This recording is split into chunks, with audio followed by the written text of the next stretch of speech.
said that the subject of the shiur, the virtue of Nissan. As you all know, the month of Nissan, in the month of Nissan, we don't say tahanun. In the month of Nissan, we don't say any tahanun. It's a very important day that not only that we don't say tahanun, we don't say nefilat apayim, we don't do any mourning on the month of Nissan. When I say don't mourning, that means that we don't, if someone has v'shalom passed away, we're not doing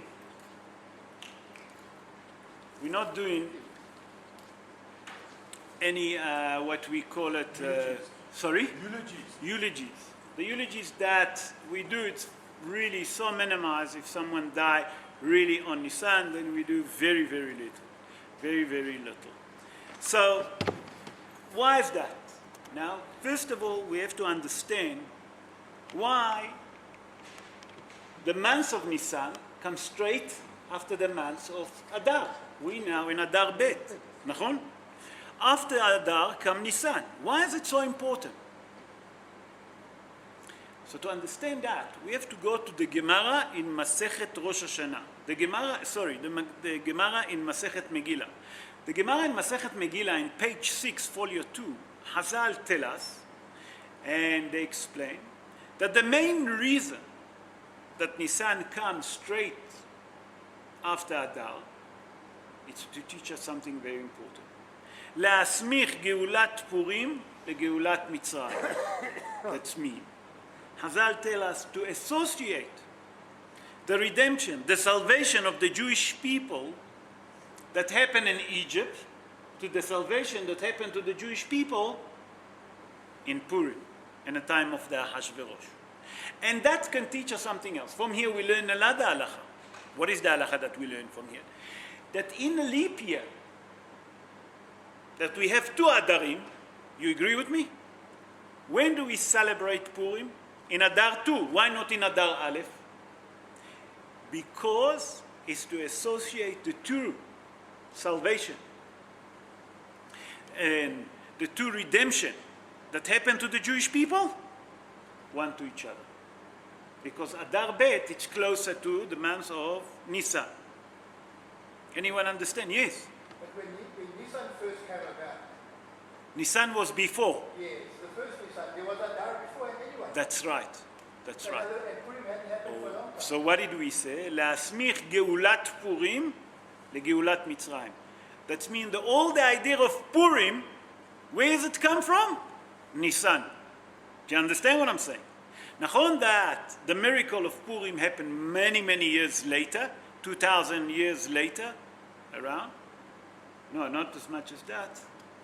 Haman and 1,500 years later. But it's come to teach us that when is Adar Bet celebrate? Why?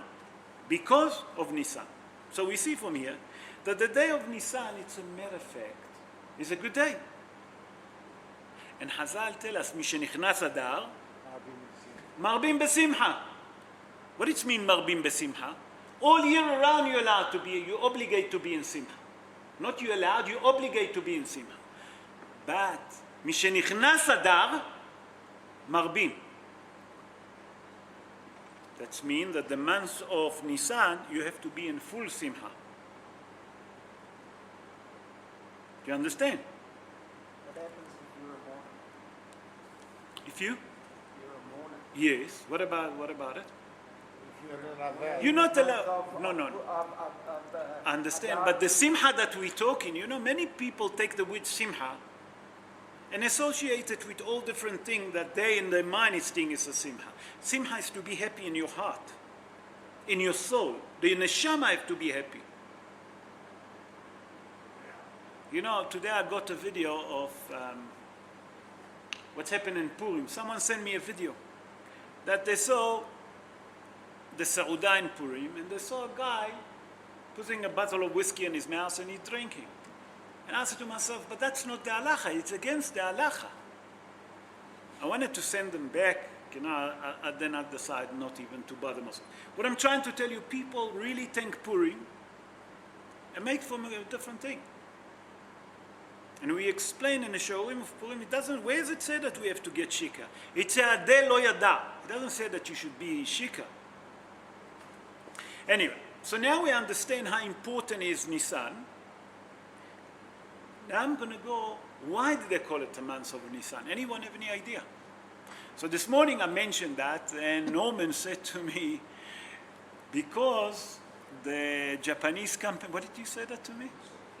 Nissan wanted it. There's a car that's called Nissan. No, nothing to do with that. So the Gemara in Masechet Brachot, in Perek HaRoeh, in page 56, folio 1, tell us something important. That if you take the word Nissan, what is the first three letters? Nun, Yud, Samech. Take the Yud out. Nes, miracle. That's mean in Nissan, it's a month of miracle. We'll get to it. We'll explain what was the miracle. There's many miracles happen. So Rashi HaKadosh explained in the Gemara Masechet Brachot, page 56, folio 1. That's because miracle that happened to the Jewish people. The month of Nisan is full of miracle. If we turn to page 57, folio 1, Rashi continues to say about the month of Nisan. And he said like this. And he explained that many miracles happen in Nisan. So, how did you come to it, Rashi? Rashi HaKadosh wouldn't say something like this. He said, if you look, the letter Nun appear twice in the word Nisan. One at the beginning and one in the end. He said that many miracles happen on Nisan. If we go to the Gemara in Masechet Shabbat, the Chazal tell us in page 97, folio 1, a matter of fact, if you look at the month of Nisan, it was a miracle inside the miracle in Nisan. Do you understand what I'm saying? That's mean in the month of Nisan happened to the Jewish people, miracle inside the miracle. And we'll speak about it. We get to all of those miracles later on. So we have to understand that in the month of Nisan, it's a very important month. It's not just the month that Hazal tell us that it's happened. And Be'ezrat Hashem on Shabbat, when we read Parashat Shmini, Vayihi Bayom HaShmini, the 8 days, and it's happened on the 8 days. What day is it? That's Rosh Chodesh Nisan. The month of Nisan, it's a special month, Rabota, and the Zohar speak a lot about it. But it's so important that if you look into it and you daven, you can't believe what's going to happen, and we'll speak about it. So we say that in the month of Nisan is a special day for the Jewish people. It's a day that we don't do Tahanun, we don't do Nefilat Apayim. Why? By the way, I want to tell you something else. It's the only month that the full month we don't say Tahanun. There is no other month that full months we don't say Tahanun. Only Nisan. Did you know that? You didn't take notice. For many years. Why is that we don't say Tahanun on Nisan? So, on the 8 days, Vayhi Bayom HaShmini, we said that was Rosh Chodesh Nisan. They inaugurate the Mizbeah, they inaugurate the tabernacle. Nachon? Every prince from the tribes, that means the head of the tribes, every day used to bring a sacrifice. How many tribes we have? 12. So for the first 12 days until the 12th of Nisan, it was a Yom Tov. The 13th of Nisan, it was Isur Hag for them. When does it happen? On the second year after the Jewish people left Egypt, they inaugurate the Mishkan. We'll speak about it Be'ezrat Hashem on Shabbat. So we said that the 13 days was Isur Hag. What's happened on the 14th of Nisan? Erev Pesach. Nachon? Because on Pesach we've been redeemed. Again, so we have Erev Pesach, then we have the 15th, another 7 days until the 22. The 22 is again Isur Hag, the 22 of Nisan. So Hazal say, most of the months you didn't say Tahanun.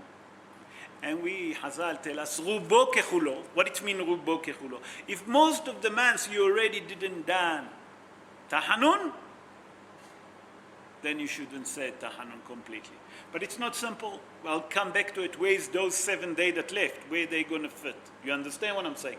The 23rd until the 30th. Because on the months of Nisan, we have all the time full months. So it's Lamed. That means Lamed, it means 30 days, full months. So we'll see where is those 7 days going to fit for the days to come. Hazal explained to us something very important. Hazal tell us in the Gemara Masechet Rosh Hashanah, in page 11, folio 2, listen what Hazal say. Rabbi Yeshua Omer, Rabbi Yeshua say, Benisan nig'alu. That means in the month of Nisan, the Jewish people been redeemed. Nachon? We all know. We redeemed from Egypt in the month of Nisan.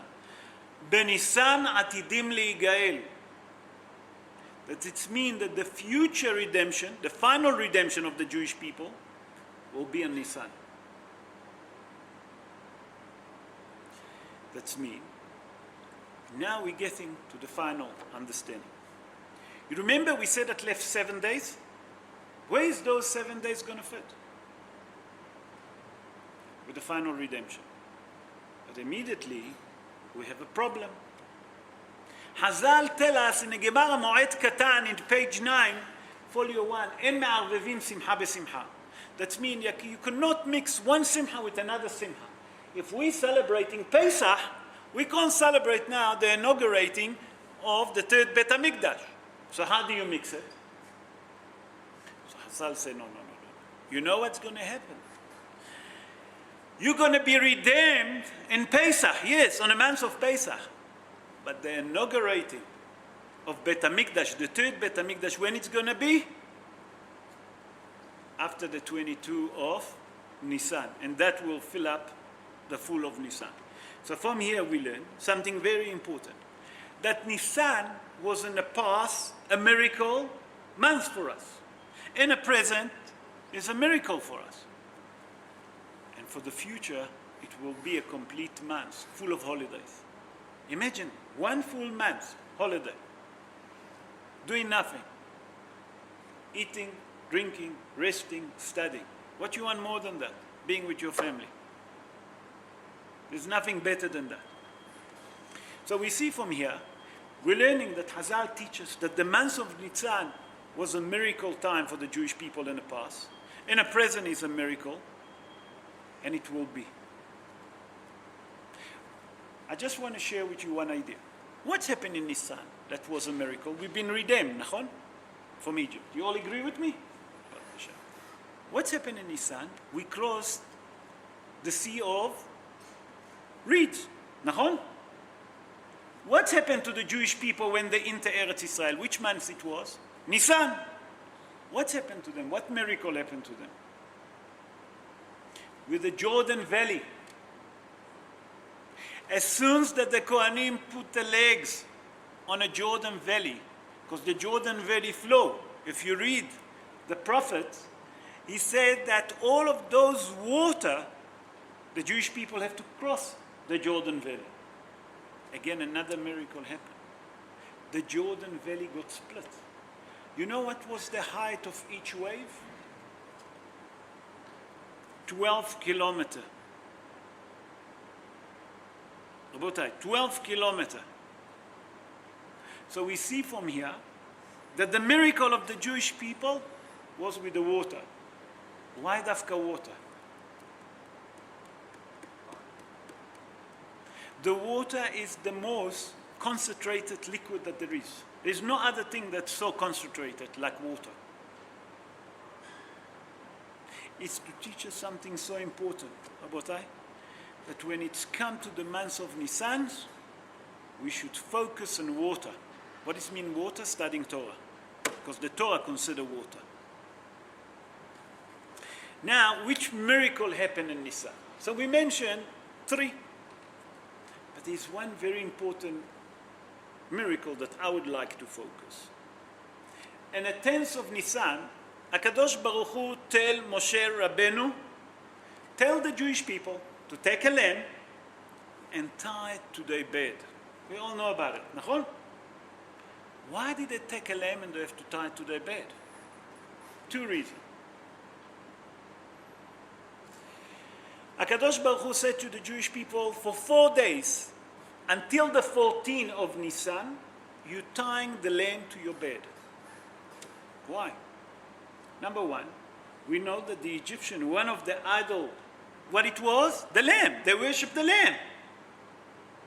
What miracle happened? The Egyptian asked the Jewish people, why are you taking a lamb? What are you doing with the lamb? He said, we're going to tie it to our bed for 4 days, and after that, we're going to take the lamb, we're going to slaughter it, and we're going to put it nicely on a braai, lamb on a spit. Now imagine, just for a second, Haz v'shalom, people will tell you, take the flag of Israel and let's burn it. Which one here not going to get uptight? The Egyptian got uptight, but they didn't do nothing. That's one reason. What was the other reason that the Jewish person have to tie the lamb to their bed? Huh? To check for any blemishes. Blemishes you check immediately. When you do shechita today, you check it. You look at the lamb. No. The God of the Egyptians. Yeah, we said it was. But why the Jewish have to tie to the bed for 4 days? So here was a miracle inside a miracle. Remember we say it was a miracle inside a miracle and many miracles. We explain why it's called Nissan. We're going to link them together. The Jewish people, when there was in Egypt, they also worshipped the lamb. That means that the Egyptian influence on the Jewish people to idol worship. And they worship the lamb. And they believe that the lamb, Haz v'shalom, is an idol. He can help them. Here come Hazal and tell us that HaKadosh Baruch Hu commanded it. You know why? To conquer any belief that the lamb is an idol. Why? If you can tie it to their bed and he can't release himself and he's tied, what kind of a God is he? He needs a guardian. Where do we learn that? Hazal say and the Zohar explain, when the Jewish people arrive to the Sea of Reeds, the sea didn't want to split. The angel of the sea that called Rahav, remember that, Rahav, that's the angel of the sea, said to Moshe Rabbeinu, I'm not splitting. He said, what? Yeah. You want to drown the Egyptian? With pleasure, I have no problem with them. You say that the idol worshippers. But the Jewish also was idol worshippers. HaKadosh Baruch Hu involved, and he said to him, although that there was idol worshippers, you're going to split, and I'm going to reward you later on in Nahal Kishon. In a river of Kishon, we'll speak about it another day. And Sisra with his army, we spoke about it once before. So we see from here that when it's come, the Jewish people was idol worshippers. So to conquer that belief of them, we needed to tie it for 4 days to their bed. Yes, Paul? But doesn't Hashem only punish us, or the angel of Hashem only punish us, Yeah. when you choose freely and voluntarily to do the wrong thing? So now when the children of Israel were slaves, they had no freedom, they were not free. But they didn't have to idol worshippers. No one forced them to worship idols. That's what they adopt. They behave like that. It happened. Today there is many people that idol worshippers. Maybe they don't call it directly, but you see, they try to copy all the other countries. There's those, I know for a fact, I know an Israeli guy. He lived here in South Africa. I spoke to him. After he finished his army, he was an officer in the Israeli Defense Force. He decided to go and find himself. Where is he going? Where? To the Far East. He wanted to meet the guru. He said to me, he slept, you can't believe, until they met him, and they're climbing mountain. When he arrived to him, he said to him, tell me, where are you from? He said, from Israel. He said, you're the chosen people. Why did you come to me? Go back. And that was a guy that was in a kibbutz. He's a kibbutznik. He was an officer in Israeli Defense Force in a tank. I spoke to him personally. He lived here. We're still in touch. We're good friends. Huh. Do you understand? So there's many idols. So we see from here that happened two miracles. The miracle number one, that HaKadosh Baruch Hu wanted to conquer the belief of the Egyptian with their God, and also the Jewish people. We say many miracles. Listen to that miracle. The Egyptian didn't say nothing. They was upset. But the Jewish people was enslaved. Yes. They couldn't do nothing. What happened? On Yudalet, on the 14th of Nissan, the Jewish people took the lamb. Now it's time to eat. We're waiting for it for 4 days. They slaughtered the lamb. Spit on a bride. And the Zohar said that HaKadosh Baruch Hu brought such a nice smell into that meat. And that was such a nice smell of the bride. They ate it. But there is one command. You're not allowed to break the bone. You remember, lo tishberu bo ha'etzem. You're not allowed to break the bone of the Korban HaPesach. The Mefarshim say immediately why. 600,000 people, Rabotai, eating a lamb and not allowed to break a bone. Do you ask yourself why? So Hazan explained, after the Jewish people waiting for that bride, the smell is so beautiful, and they have a certain time to eat. They finish what they can finish, whatever left, they left outside. What's happened? The Egyptian done nothing. And the biggest miracle, that the Egyptians see their God turning on a spit, burning nicely. After the Jewish people finish their feast, what's happened with that carcass? Outside. HaKadosh Baruch Hu sent the dog, and they drag those carcasses all over Egypt, licking and eating the bones of the carcass. You know why? So everyone will see that it was a lamb. No one can say that it was another kind of an animal. That here HaKadosh Baruch Hu showed a miracle inside the miracle, and many more miracles. Why? That everyone will know that you believe that this is your idols. I'll show you that it's Gurnish. Now came the main question, why the 15? Why do we celebrate in the middle of the month Pesach? You ask yourself that question. The answer to it is very simple. What's happened on the 15th of the month? And every month, the moon is full. HaKadosh Baruch Hu said to them, you said that your God, that you call it the sheep, the lamb, and that's the star sign of the month. Nachon? You all agree with me? Goat. That's the star month. That's the symbol of the month. Nachon? HaKadosh Baruch Hu said, that's your God. No problem. I'll give him the best string. When? In the middle of the month. When the month is full, let's see what he can do. So you not said to me, no, at the beginning of the month, we just started the month. So what's the end of the month? It's no. In the middle of the month, I'll make sure that I will destroy your God. I will take my people out of Egypt. And I will bring you the final plague. What was the final plague? The plague of the firstborn. And Be'ezrat Hashem, Rabotai, the same miracle that our father saw many years ago, we should merit to see speedily in our days. And HaKadosh Baruch Hu will redeem us and bring the third Beit HaMikdash. Amen. Ken Yeh Ratzon.